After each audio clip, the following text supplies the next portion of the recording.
Hello viewers, আসসালামু আলাইকুম। Hopefully আপনারা সবাই ভালো আছেন। তাহলে আইটেল নিয়ে আসতে যাচ্ছে নতুন একটা স্মার্টফোন, যেখানে দেখতেছে IP54 রেটিং দিয়ে IPS LCD display 5000 mAh battery ইউনিসিকো T603 9000 টাকার ভিতরে।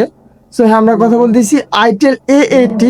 তাহলে স্টার্ট আওয়ার টুডেস ভিডিও। ওকে, তাহলে ফার্স্ট আমরা যদি ফোনের ডিসপ্লের দিকে তাকাই, 6.67 ইঞ্চির IPS LCD পাঞ্চল whole display use করা হয়েছে, যেখানে 120 হার্টজের হায়ার রিফ্রেশ রেট দেওয়া আছে 500 নিট পিক ব্রাইটনেস, আর প্রোটেকশন হিসাবে দেওয়া আছে 500 নিট পিক ব্রাইটনেস, যেটা হুইচ ইজ অ্যাকচুয়ালি গুড।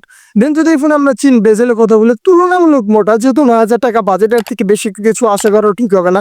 দেন হচ্ছে আমরা যদি ক্যামেরার দিকে তাকাই, রেয়ার হচ্ছে ডুয়াল ক্যামেরা সেটআপ ইউজ করা হয়েছে, বাট অ্যাকচুয়ালি ক্যামেরা আছে একটা, যেটা 50 মেগাপিক্সেলের, আর বাকি ওটা কিন্তু একটা সেন্সর, যেটা কোনো কাজে না। দেন হচ্ছে সেলফি ক্যামেরা হিসেবে হচ্ছে 8 মেগাপিক্সেল সেলফি ক্যামেরা ইউজ করছে। তো মেইন ক্যামেরা থেকে আপনারা 30 fps এ 1080p শুট করতে পারবেন।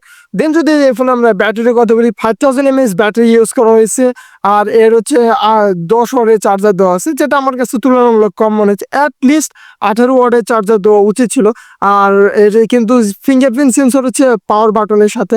দেন যদি এই ফোনে আমরা প্রসেসরের কথা বলি, এখানে ইউনিসিকের T603 প্রসেসর ইউজ করছে। এটা হচ্ছে গ্যাজুয়াল প্রসেসর, যেটা দিয়ে আপনারা বেশি কিছু ভারী কিছু করতে পারবেন না, বাট প্রিফার হয়তো স্মুথ সেটিংয়ে খেলতে পারবে। সো এই ফোনটা কিন্তু আসলে গেমারদের টার্গেট করে বানানো হয় না, যারা কম রেঞ্জের ভিতরে একটা ফোন খুঁজতেছে, যেটা মনে করেন আপনারা ডেইলি লাইফের জন্য টুকটাক কাজ করবে, বা কথা বলবেন, গান শুনবেন, ইউটিউব দেখবেন, এলিট সিক্রেটস এগুলো যা বলতে পারে। সো এই ফোনে এর থেকে বেশি কিছু আশা করা ঠিকই হবে না। সো ওভারঅল বলতে গেলে বাজেটের সাথে এই ফোনটা আমার মনে হইতেছে ঠিকই আছে।